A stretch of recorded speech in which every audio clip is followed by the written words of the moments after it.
इस तरह की तस्वीरें सहारनपुर से सामने आई। ऐसे में 48 लोग उपद्रवियों की गिरफ्तारी भी हो चुके हैं। हालांकि प्रशासनिक अमले की तरफ से कहा जा रहा है कि जिस तरह से शांतिपूर्ण तरीके से कल का से अब तक का माहौल सामने आ रहा है। इस बीच एक और बड़ी खबर जहां यूपी हिंसा पर सीएम योगी आदित्यनाथ ने टीम 9 को निर्देश दिए हैं। किसी भी निर्दोष को उत्पीड़न न हो, सीएम योगी आदित्यनाथ ने कहा। समाज विरोधी तत्वों के खिलाफ कार्रवाई होगी। साथ ही सीएम योगी आदित्यनाथ की तरफ से निर्देश दिए गए कि प्रदेश में माहौल बिगाड़ने वालों पर सख्त कार्रवाई की जाए। तो बड़ी खबर जहां यूपी हिंसा पर योगी सरकार अब सख्त नजर आ रही है और ऐसे में एक कल बैठक यहां पर हाई लेवल मीटिंग की गई थी जिसमें तमाम अमले अधिकारी भी मौजूद थे जिन्हें कई दिशा निर्देश दिए गए और एक अब टीम 9 की बैठक की गई जिसमें अधिकारियों को निर्देश दिए गए और इसके साथ ही कहा कि किसी भी निर्दोष को उत्पीड़न न हो और साथ ही समाज विरोधी तत्वों के खिलाफ सख्त से सख्त कार्रवाई की जाए। प्रदेश में माहौल जिसने बिगाड़ा है उन पर सख्त कार्रवाई अब की जाए और ऐसे में कार्रवाई को आगे बढ़ाते हुए अब किस तरह की महत्वपूर्ण भूमिका हर किसी की नजर आएगी वो देखना काफी महत्वपूर्ण होगा। ऐसे में समाज विरोधी तत्वों के खिलाफ कार्रवाई होगी। इस तरह के निर्देश भी सीएम योगी आदित्यनाथ की तरफ से दिए गए हैं। हमारी टीमें पेट्रोलिंग में है।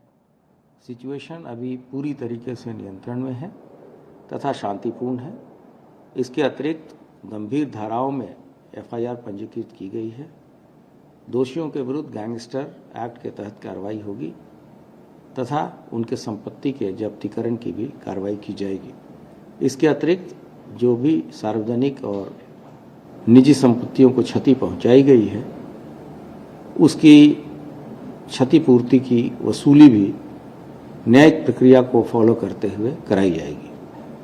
सर, जिस तरह से ये कार्रवाई की बात हुई लास्ट वीक जो हुआ था उसके बाद भी कार्रवाई की बात करी गई थी, क्या है कि उपद्रवी में डर नहीं है और सोशल मीडिया पे इस तरह की जो पोस्ट हैं वो लगातार वायरल हो रही हैं जिसमें भारत बंद या इस तरह की कल भी एक अभियुक्त पकड़ा गया था जिसके पास इस तरह का एलिमेंट कंटेंट मिला था सोशल मीडिया का।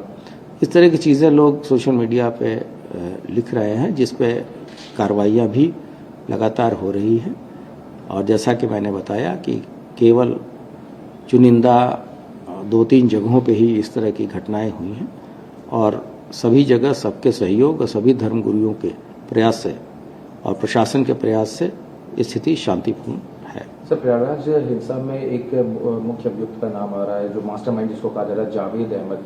सर, ये क्या अभी एंगल है क्योंकि जावेद अहमद खुद को एक्टिविस्ट बताते हैं और उनका जो बैकग्राउंड है वो भी एक्टिविज्म में, उनके घर के लोग जेएनयू में भी, तो अभी उसमें क्या कुछ नया एंगल निकल गया? हाँ, स्थानीय प्रशासन द्वारा ये अवगत कराया गया है कि उसको डिटेन किया गया है और उसके विरुद्ध न्यायिक तरीके से कार्रवाई की जा रही है। सर, लोगों ने आसपास के लोगों का कहना है कि जो हिंसा में लोग शामिल हुए थे यहाँ के नहीं थे, बाहर के, तो जैसा देखा गया कल हावड़ा में या कई और जगह पे हिंसा हुई, तो क्या सीएनआरसी की तरह इसमें भी कुछ लोग हैं जो बाहर से बुलाए गए हैं जो पूरा ये करवाने के पीछे मास्टर वो कर रहे हैं? पीएफआई का एक एंगल हुआ था। इन चीज़ों का इस प्रकरण से कुछ लेना देना नहीं है और वर्तमान में विवेचना चल रही है। अगर कोई ऐसी बात आएगी तो हम आपके साथ शेयर करेंगे। एक आखिरी सवाल है, कानपुर में भी आज बुलडोजर चला, प्रयागराज में भी अब बुलडोजर की कार्रवाई की बात कही जा रही है।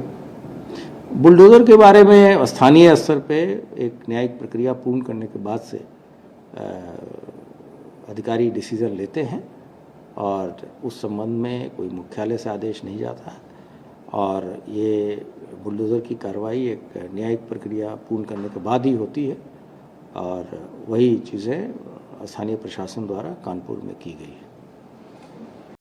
खबरों के निष्पक्ष विश्लेषण के लिए सब्सक्राइब करें Jantantra TV and press the bell icon. Never miss any update.